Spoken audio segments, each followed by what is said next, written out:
Before you download another dating app, before you say yes to that situationship, before you entertain somebody in your life that you're not even sure is ready for you, I need you to do something else. I need you to take yourself out.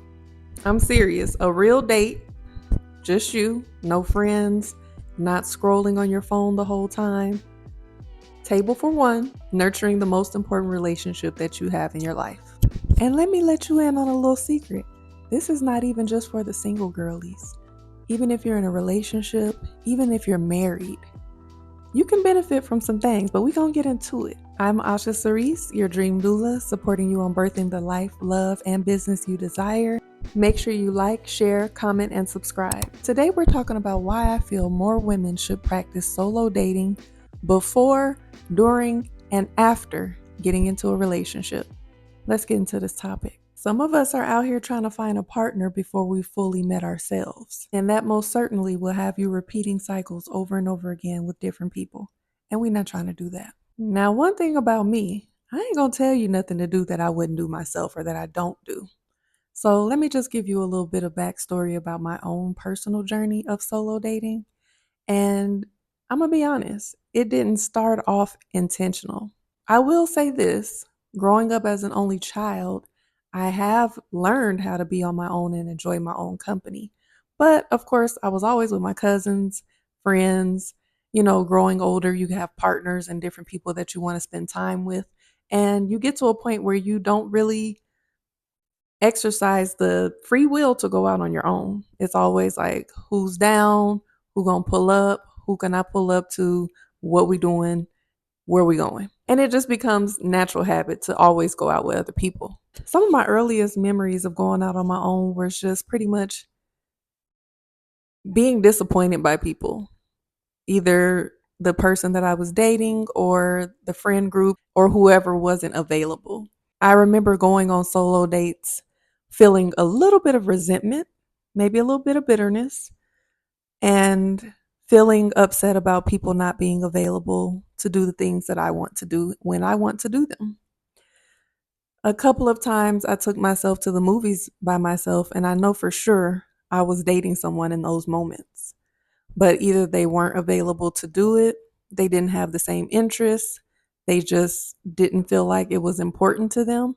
And I felt like I was doing it as a way of showing them something. I'll take myself, knowing damn well I wanted them to be there with me. I took myself to the movies to watch Best Man Holiday. And for those that have seen it, you know that one scene where Morris Chestnut breaks down crying. It was me in the theater next to a group of women. We were all bawling our eyes out. And I didn't even care that I was by myself. I cried with them. We cried together. Another time that I took myself to the movies, it was right around Valentine's Day of 2020, right before the pandemic.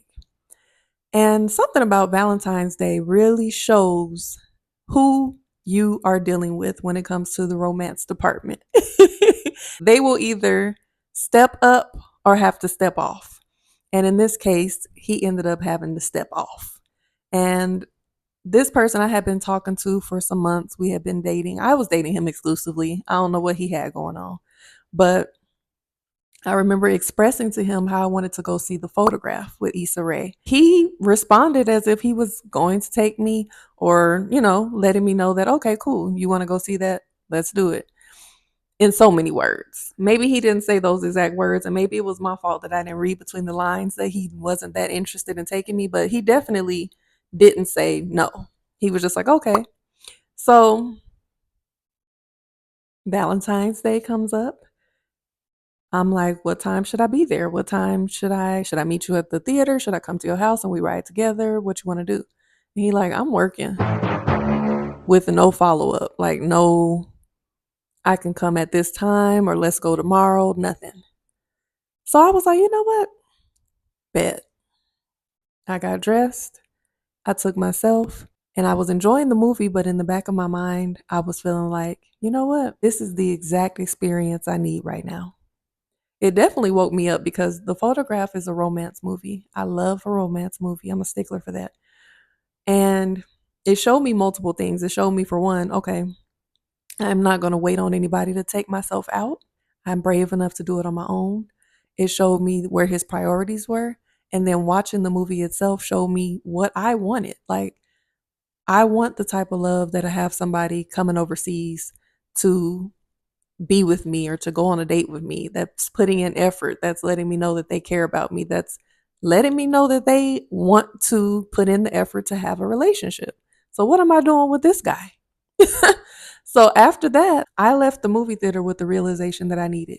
He was not for me. So, although this wasn't an intentional solo date, it was just the man that I'm dealing with is not available and not romantic enough to take me out on Valentine's Day, or not interested enough, or whatever the case is. And I had to take myself out because I wanted to see this movie and I wasn't going to disappoint myself. It was perfect because it really snapped me out of the delusion that I was in at the time. Not only did I stop dealing with him, I stopped dealing with anyone who wasn't aligned with what I needed, who didn't meet my standards, who did not show up and show out for my love. And you know what that meant? Abstaining for over 5 years because I ain't playing no games over here. The program got real strict. But sometimes you need those moments to be like, you know what? I'm not dating at my level of self-worth. Or maybe I was. Ooh, I was dating at my level of self-worth. I needed to take that time to develop my self-worth so that my dating experiences would be better. And it was the mirror that I needed. And it was the realization that I needed. So, on this journey of self discovery, through this journey of discovery, that theme song got a whole new meaning now, don't it? Through this journey of self discovery, I learned the power of solo dating. It's not about being resentful, being bitter, doing it to show somebody that you don't need nobody. It's about really getting to know who you are, pouring into yourself, finding out what you like. There's so many benefits. But let me tell you about some of the solo dates I've gone on since I've been intentional about going on them. For one, I love to eat. Baby, ain't nobody got to show up and have a meal with me. I'm going to break bread with myself, okay? So I've definitely taken myself on solo dates to restaurants, and not just going to pick up and grab some food. Like, I've literally dressed up and taken myself to some fancy restaurants where there's a band playing, or taking myself to a restaurant where I'm getting multiple courses, or, I've gone to some places where I'm dressed down, but the ambiance is beautiful. I'm taking in the scenery. I'm people watching. I'm just allowing myself to be in the energy of what I would consider luxury. And I love that for me. And I want that for you too. And when I've gone to these restaurants by myself, literally ain't no shame in my game. Yes, table for one. I'm not sitting at the bar. Give me a table, sweetie. I've taken myself out to events, day parties. I went to this day party that they have here in Atlanta called Adult Skip Day. I think I've been there a couple of times on a solo mission, actually.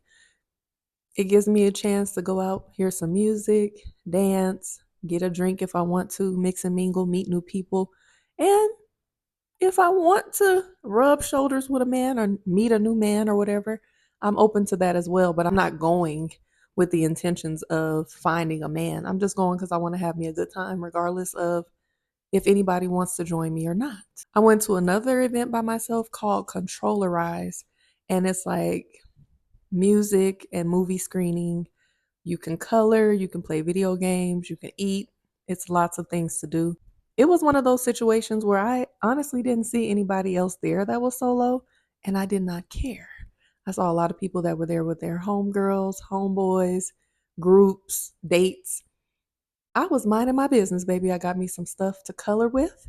I sat there and colored. I listened to the movie in the headphones. When I was done watching the movie, I got up and listened to some music. I went to the dance floor, danced. I watched other people dance. I got me something to eat. A time was had. Okay. I've even done concerts by myself.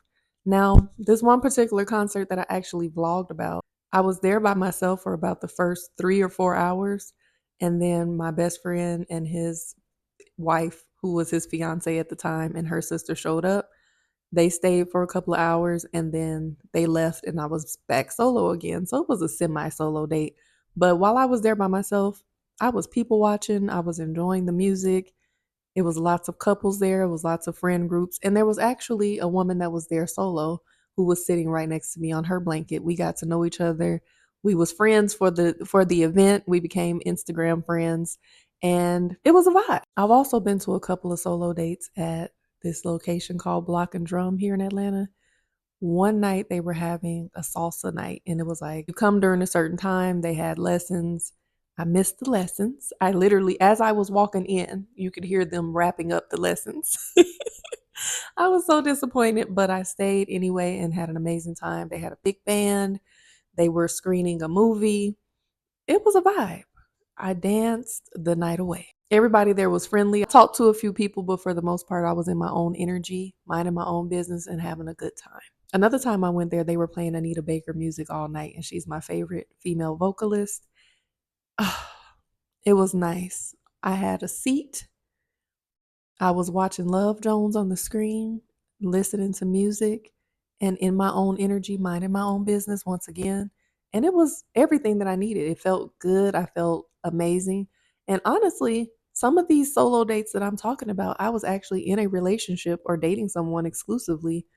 And I just wanted to enjoy my own time in my own company. It wasn't any rhyme or reason to it. It wasn't because of lack of someone to go with. It was just, this is an event I want to go to and I'm going. And one of the things that I haven't done too much of, but I look forward to doing is solo traveling. Now, when I went to Brazil, my homeboy had been living in Brazil off and on for the past couple of years prior to that. And he invited me to come down and check it out. When I tell you, I absolutely loved the experience. It felt like a semi solo trip for me because he was doing his own thing. He had his own business to handle, his own adventures to go on. And there were times where I would take myself out to eat. I would go explore the boardwalk. I went and spent the day at the beach. I did a lot of things on my own while I was in Brazil. So I had multiple solo dates in another country, which that was everything. And it made me realize that I could do this. Like I felt safe, even though the locals was telling me, "What you doing out here? Why are you by yourself? Why are you standing right here?" But I listened to any local that gave me a warning, even though I didn't personally feel unsafe. I'm like, okay, somebody told me, don't stand right here. It's not safe. Come inside. It was like a museum or something. Another person told me, don't be out here when the sun goes down. I got you. I'm about to call the Uber right now, baby. You ain't got to say, you ain't got to tell me twice. So there were a couple of times where, I might have been in situations where it's not deemed safe, but I was safe. But I really enjoyed that. It gave me confidence to know that I can do this. I can enjoy my own company. I can explore. I can really have a good time on my own, no matter what country I'm in. If you want to see the full experience I had in Brazil, look under my travel vlog playlist. I have everything from the time I landed until the time I got back home. Check it out. When you start treating your solo time like it's enjoyment, like it's a privilege instead of a punishment, it changes everything. Because, like I said in the beginning, it was all about, oh, nobody's available. Nobody wants to come out with me. Nobody wants to show up when I need them. To, oh, look at this that's going on. I want to check that out. I would love to experience that on my own.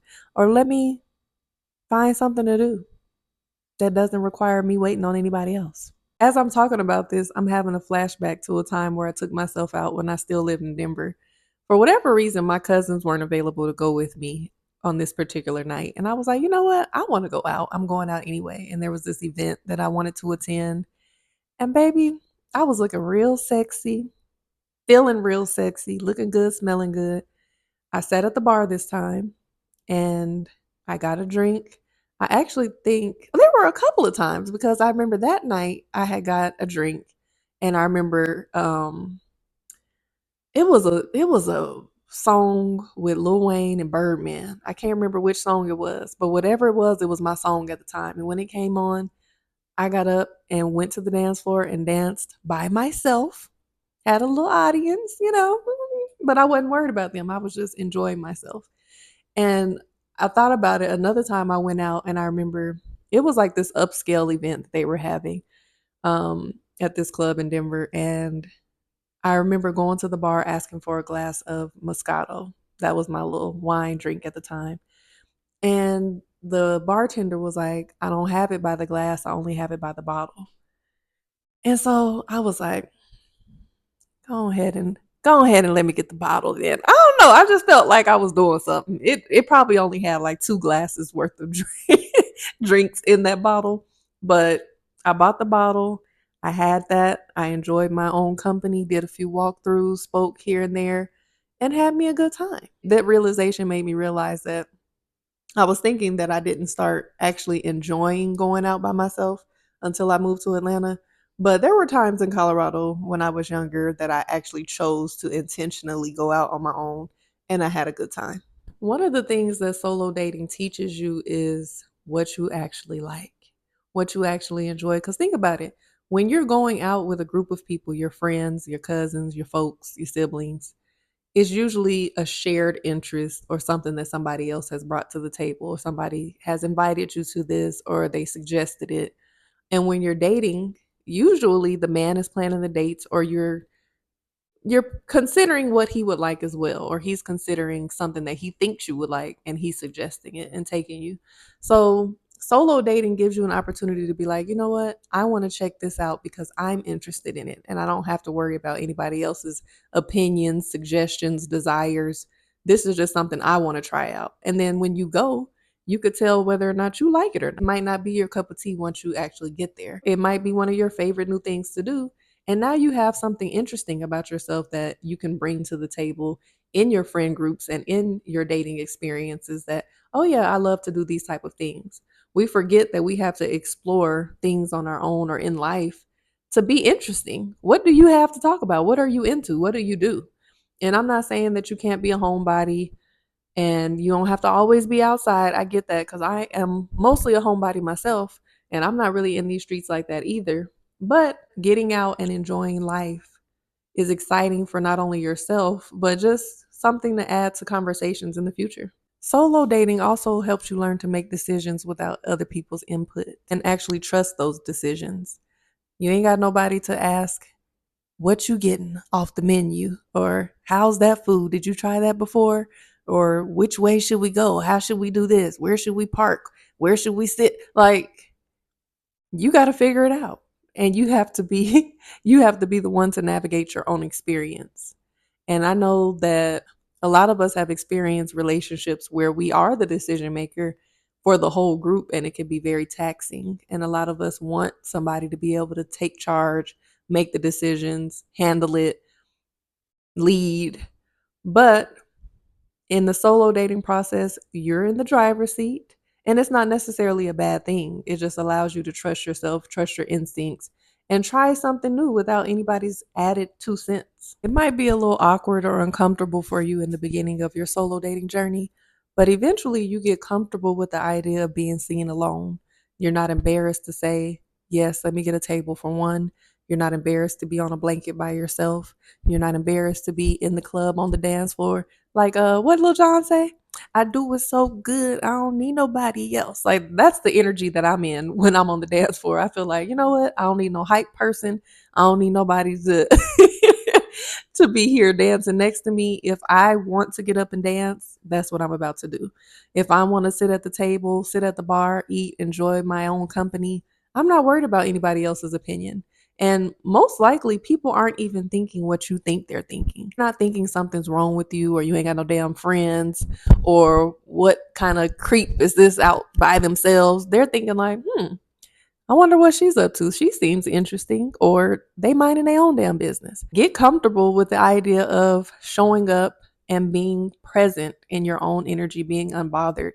And most likely, it's going to be a magnet for other people, honestly. Solo dating can also present an opportunity for people to approach you, and not just in a romantic way, but if that's what you're looking for and that's what you're open to, it is a lot less intimidating. We don't like to use that term when it comes to men approaching, but for lack of a better term, it is less intimidating for a man to approach when you're by yourself versus when you're with a group of women.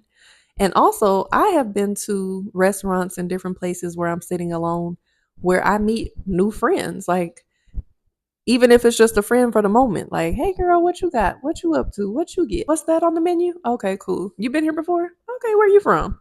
Me too. Okay, da, da, da. Like, it allows you to meet new people, because we often talk about rarely having opportunities to meet new friends as an adult or how difficult it can be.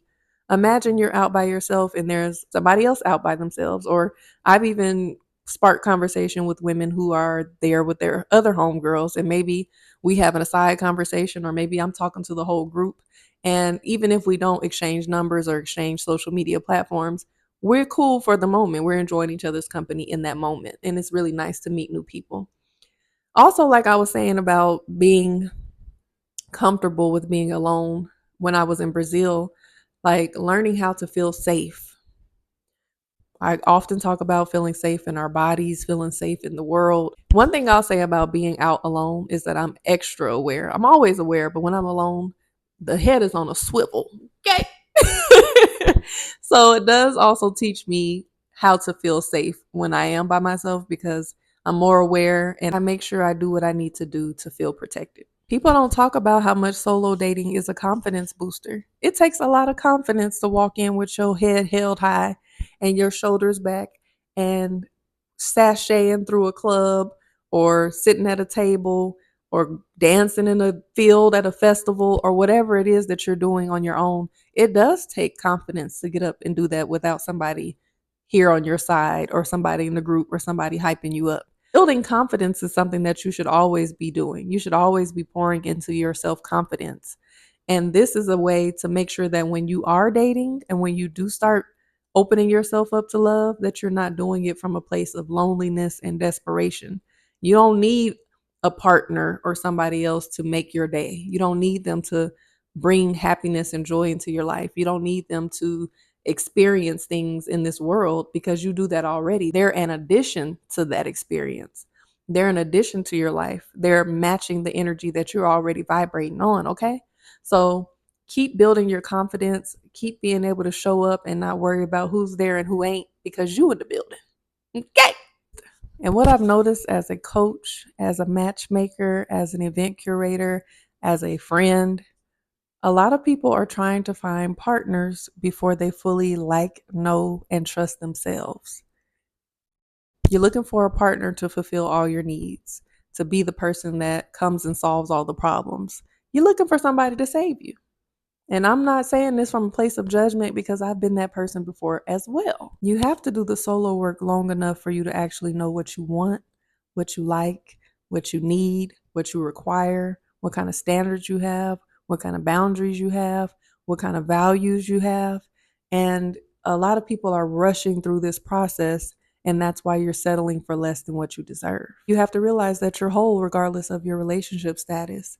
You need to be able to enjoy your own company before you're looking for somebody else to enjoy it. And when you enter into the dating market as someone that is fulfilled, that has joy in their lives, that has happiness that doesn't depend on others, your results are going to be a lot better than when you're operating out of a place of desperation. When you're operating in a place of desperation, you start making quick decisions, you start overlooking red flags, you put yourself in a state of misery and depression and sadness and pity, and you get overly discouraged. You're not actually even enjoying the process of dating. You're looking to fill a void. And that's really why I've created the Intentional Love Collective. It is for hopeful romantics and intentional daters. Part of it is events and matchmaking and curated experiences. And I have a database full of singles as well. But also, it's about doing the inner work and the healing through each step of the way. It never stops, baby. It's continuous. So before you start meeting someone, you need to be doing the work. And then once you meet them, you need to continue the work on a different scale. And throughout your relationship, you're always pouring into yourself. You're always learning. You're always growing. You're always evolving. Last year for my birthday, I was actually dating someone exclusively, and it turned into a relationship. And for my birthday, I was out of town. I was at my cousin's wedding, who got married on my birthday. And so by the time I got back to Atlanta, I hadn't celebrated myself yet. I wasn't waiting on the man I was dating to say, hey, this is what we got planned, or this is what I'm going to do. I took myself out. I got dressed up. I got in an Uber, and I took myself and I had me some food. I listened to some music. I danced. I had a couple of drinks, and I enjoyed myself. And when he called me, I was out. I didn't ask him to come with me. I didn't ask him to do anything for me. I didn't invite him. He felt a way about it, but he had to understand that that was what I wanted to do. And you ain't said nothing about what we doing to celebrate me. So I'm not sitting around waiting on you. And I didn't do it out of spite. I did it because I was in the mood to do that. And I think that is very important to not stop experiencing solo dates when you're in a relationship or when you're dating someone or when you have an amazing friend group or you're close with people in your life.